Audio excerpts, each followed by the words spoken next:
encouragé Bango. Mouzito était Premier ministre, c'est très normal. J'encourage les amis, n'ayez pas peur. Parce que ce qui tient un esclave en esclavagisme pendant longtemps, c'est la peur. N'ayez pas peur. Dénoncez ce qu'il faut dénoncer.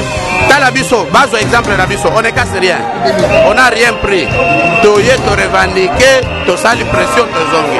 Et puis to kolembater jusqu'à ce que to koza la guerre de côte. Soki azo kanisake biso, to koyo kanzala. Poto ya kosenga pardon, il se trompe. Yenda koloba, bo se calme, mbongo rabino na mesa. Azana mbongo rabiso daba compte, akofuta biso. Merci et courage. Maintenant après to dénoncer qu'il n'y a pas la manipulation, il n'y a pas Moïse Katumbi derrière, on n'a pas ses numéros de téléphone. C'est lui qui était en contact avec Moïse Katumbi. C'est lui sous Kabila qui, même quand Moïse est parti, c'est lui qui bouffait l'argent de Moïse Katumbi. Lui, dans les 14 mois, Foutabiso 10 mois. Foutabiso 10 mois. Moutounyoso. Baningo va travailler 10 ans. Bazan a contrat Moussalate. Yozomo nango normal. C'est pas normal. Moutounyo, vous foutez 10 mois derrière contrat de travail. Et puis tu sali délégation syndicale. Est-ce que faut dénoncer Wana, il faut Kobanga, il faut Moïse Katumbi à Sabiso? Non, c'est faux.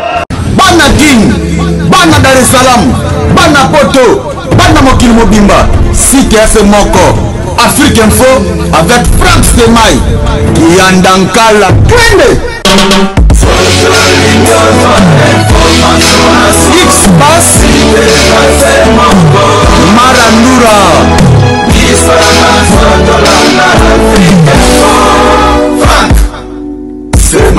Bonjour très fidèle internaute à 17 www.africainfo. Le plaisir est énorme de vous représenter pour vous parler de l'actualité politique.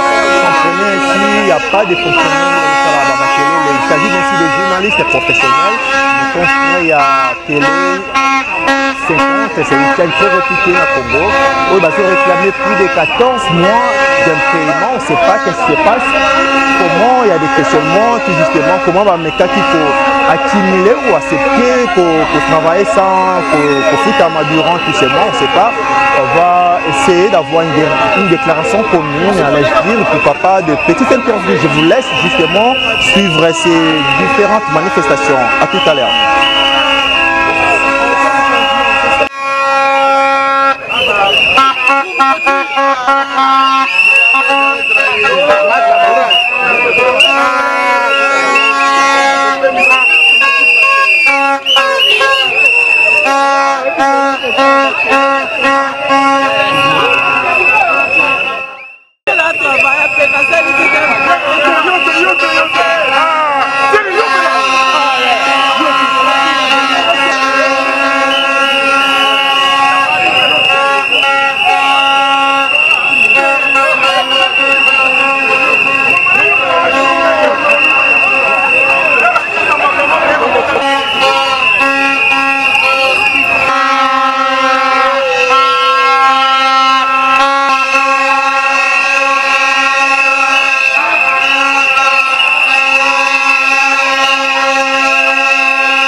citoyens, une solidarité, fierté, l'en permettant de notre souveraineté.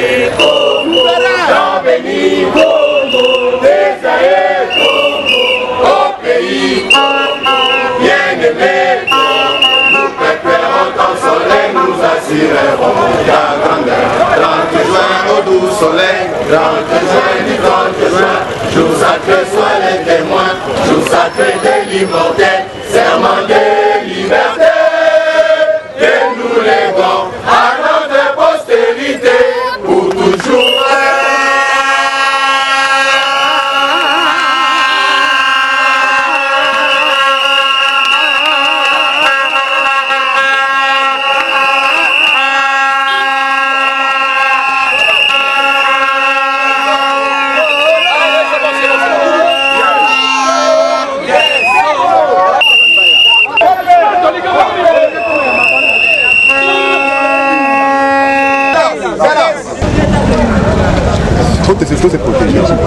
Donc je vais répondre à cette question-là.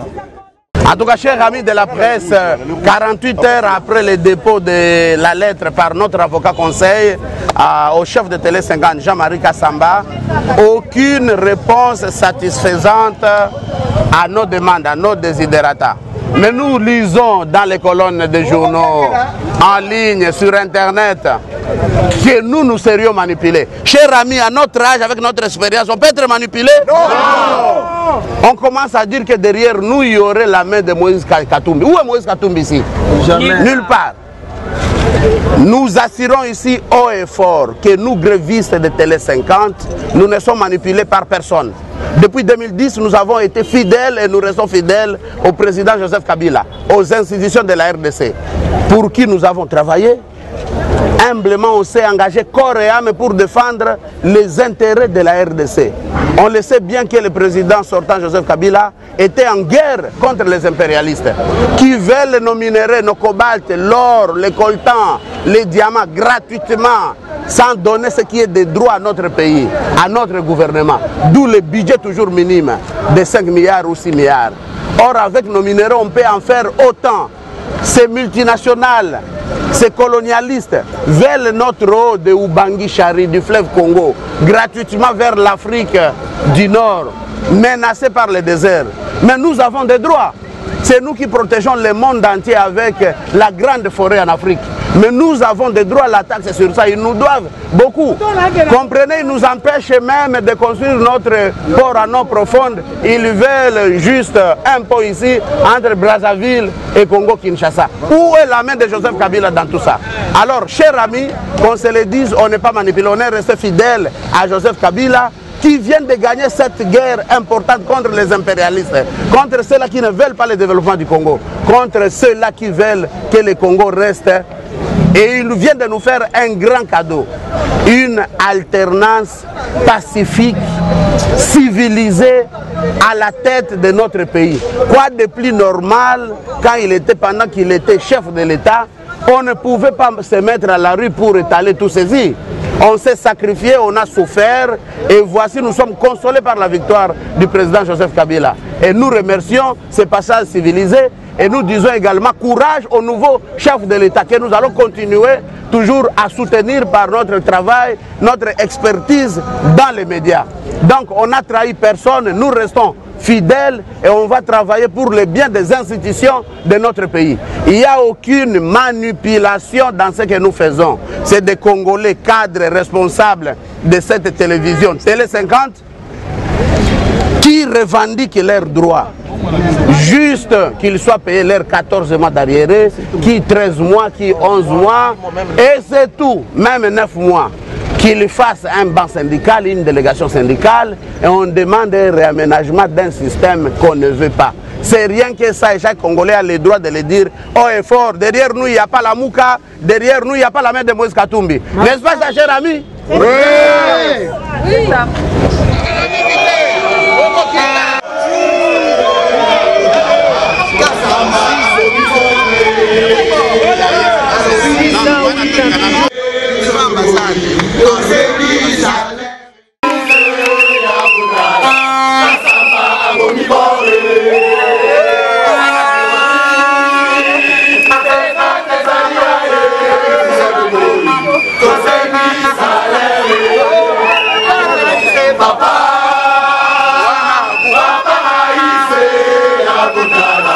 Kasamba abomi bore abomi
Zayani bafuta kate. Yako.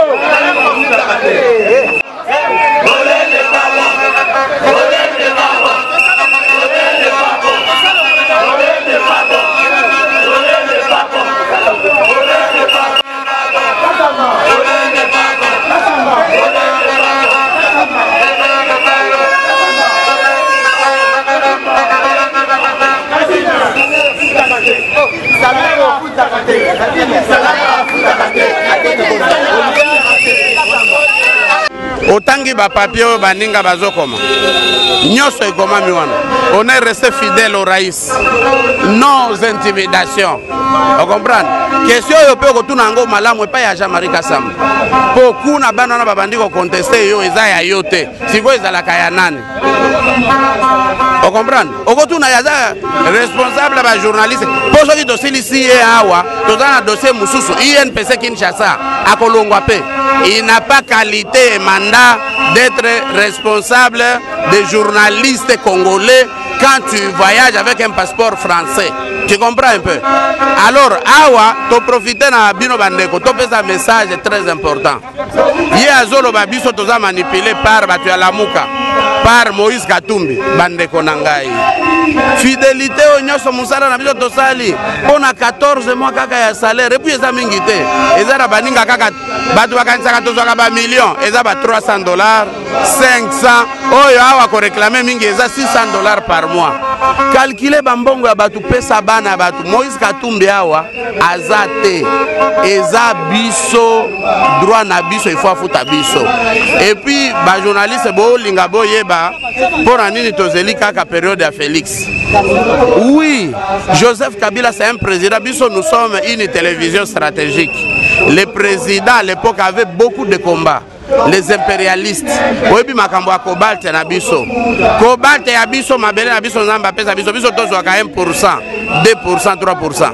Mokonzi alobi bafupa na ofuta biso 10% ya biloko na biso. Mabe nini? Ti tokokoma na 50. Tokotika ye moko te. Nous on avait aussi le rôle comme tout Congolais patriote de l'accompagner. Il a gagné mutu nyosa koya kozwa mabele na biso akofuta biso 10% ya taxe. Mbongo e mata, ba salaire mata, ba tonga mboka na biso, za mboka na biso. Quoi de plus normal, on ne pouvait pas déstabiliser un président za na combat na munene. Mai na biso ya Ubangi Chari qu'on veut nous prendre. Notre forêt oyo que les gens yo tellement na fleuve au moni maloko. O mona ndenge babwa e yak. Papa, on gagne quoi de nos bois coupés chaque jour? Il y a des écoles même qui manquent des bancs dans les bancs d'Undoué Équateur. On gagne quoi? On devait accompagner, on a accompagné le président et Dieu merci, Dieu l'a accompagné, il a gagné. Après si biso changement à pouvoir civilisé. Biso beto comme na ba photo ya kola qui sont moins na Congo. Président sortant, président entrant. Et tous en vie. Des amis, tous des jeunes, des fils de nationalistes qui ont combattu pour nous. Quoi de plus normal? Il a gagné combat wana. En interne, il y avait d'autres problèmes. Le problème c'est belé na kati ya Congo. Donc biso bato ya télé 50, musala na biso c'est to dénoncer kaka, to combattre pour na baninga. Mais alors que biso un peu to dans la caraba problème. C'est depuis 2016. La France 24 appartient au Quai d'Orsay. Le Quai d'Orsay, c'est le ministère français des Affaires étrangères. Ligne éditoriale Nabango, c'est la politique étrangère et à France. Vous, quoi de plus normal? Au Landaka, Russie, télévision RI, Russie, ministère étranger et à Barus. Bango, oh Barus et Balingi, Binobo, Yokande, Bango va diffuser. Quoi de plus normal? Il doit y avoir une grande télévision au Congo qui donne le point de vue du président, de ses ministres, de ses députés, de ses mandataires. Papa, Bakozouagno Sotel, Lumumba Koufa Pambatin, Laurent Désiré Koufa Pambatin, Nabato Nyoso va sacrifier Vina Bango Bakoufa Pambatin, et Zapo Bisoto Yebake, nous avons des devoirs et nous avons des droits. Mokonzi Kabila a gagné guerre à l'extérieur. Quoi de plus normal? Pour un salaire, Nabiso Toke vraiment que Joseph Kabila. On est comme un dérangement. On peut se prendre en charge. Biso Mokoto Senga pacifiquement. T'as la sourde oreille à Moutou. Et ça, le 4e jour. Maintenant, après, tu dénonces qu'il n'y a pas la manipulation, il n'y a pas Moïse Katumbi derrière, on n'a pas ses numéros de téléphone. C'est lui qui était en contact avec Moïse Katumbi. C'est lui sous Kabila qui, même quand Moïse est parti, c'est lui qui bouffait l'argent de Moïse Katumbi. Lui n'a qu'à justifier son histoire. Passé n'a pas biso. Nous étions que des simples journalistes. C'est lui le chef de la ligne éditoriale. Bande Konanga basali campagne ya Shadari. Parce que Bolingi Tolo baba journaliste. Basali campagne ya Shadari babaluki. Mbongo plus de $100,000 bapesa gia futa bana abatu $10,000 apesi $100 na équipe Mobimba Bandeko. On peut être large tout dans la montée. On n'est pas contre lui. On est contre un système, papa. yozala riche tika pesanga ka salaire na ngai. Est-ce que na nyonso bo télé 50 ans ya biso peuple ya yete yende akokita biso tokomata ye akokita Jean-Marie Kasamba akokita biso tokomata. C'est tout le personnel, chef de programme, chef de production, chef technique, design, image nyonso ya kitoko bomona ka ba générique mutu asala ka yeyo Dodo Patin Kieri rédacteur en chef, Floride Zantoto chef à production ya ba magazine nyonso, ba réalisateur nyonso baza libanda bande ko na ngai yende akoyoka biso. Et puis on n'est pas contre lui tolobi dans les 14 mois futa biso 10 mois futa biso 10 mois mutu nyonso baninga ba travailler 10 ans baza na contrat musala te yozo mona ngo normal. c'est pas normal. Mutu futi 10 mois arrière contrat de travail et puis to sali délégation syndicale. Est-ce que pour te dénoncer wana il faut kobanga, il faut Moïse Katumbi ayebisa biso? Non, c'est faux. Biso zaka biso moko tozako totanga toi ba licencié ba papa ya bana et autres. Oui. Donc on est conscient, on lui dit d'être sage. Chaque mouvement est emporté kabato. Et qu'on emporte biso comme qu'on emporte ye. Mais biso tozana nzambe, tozana raison et qu'on emporte bisoté. Merci, félicitations. Encourager Bango, Mouzid était Premier ministre, c'est très normal. J'encourage les amis, n'ayez pas peur. Parce que ceux qui tiennent un esclave en esclavagisme pendant longtemps, c'est la peur. N'ayez pas peur. Dénoncez ce qu'il faut dénoncer. Talabiso, base exemple Rabiso, on ne casse rien. On n'a rien pris. Toye, to revendiquer, to sali pression, to zongi. Et puis to kolembate jusqu'à ce que to koza la guerre de cause. Soki azo kanisake biso, to koyo kanzala. Poto ya kosenga pardon, il se trompe. Yenda koloba, bo se calme, mbongo rabino na mesa. Azana mbongo rabiso da ba compte, akofuta biso. Merci et courage. Toye bisa ba konzinyoso. Batika kaka koyoka mawa na ba télévision, landi reportage oyoki mawa. Ono télé 50 ba o grevé oyoki mawa. Non. Bozana pouvoir ya kobenga ebo interpeller. Bo interpeller ye. Toye bisa ba konzinyoso bola na biso. Botika koyebisa biso no to comprendre. Tiens, bo bisa ne Bodité ye. Botuna ye. Comment on peut mettre la vie de 100 personnes en danger? Yo kondima muninga na musala bana walala na église po ako asuru futa loyer. Yo kondima muninga na yo mwasi azonga na famille na bango, mobali azonga na famille na bango. Merci bande koto sungala.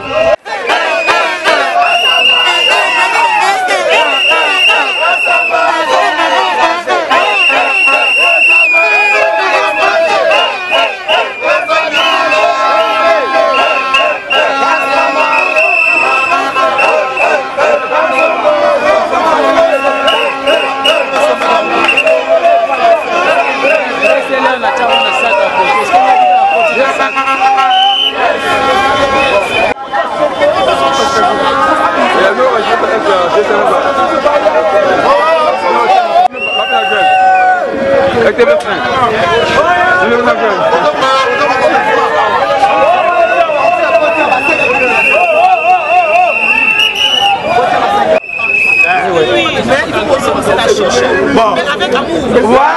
Parce que nous avons la passion du Congo. Bon, maintenant, Maboko.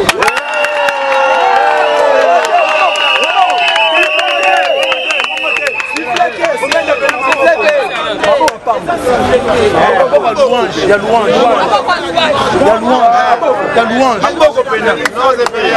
Jéricho est quoi? Jéricho Pénando est quoi?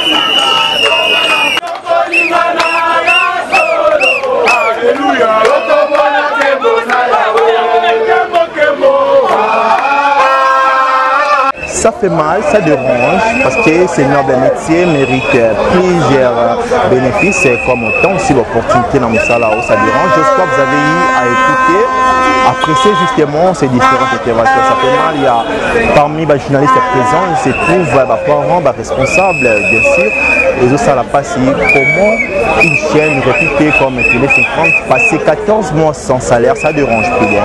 Très fidèle internaute, comprenez, on prend des risques non pour vous informer, même on est là, il y a pas mal de soldats qui sont là, dispersés, justement, on prend ces risques de vous informer. J'espère que vous allez apprécier ce énième numéro. Rassemblement, je m'en déjà saluer cette grande équipe technique. Je ne sais pas si nous cette fois-ci du saluer, là je vois du côté de la prise de vie, je vois Rachidi Maël et je te salue pour capable de place de la plus belle voix de la France, il y a Dominique Nico, mais je te salue, Franck Maël. Vita.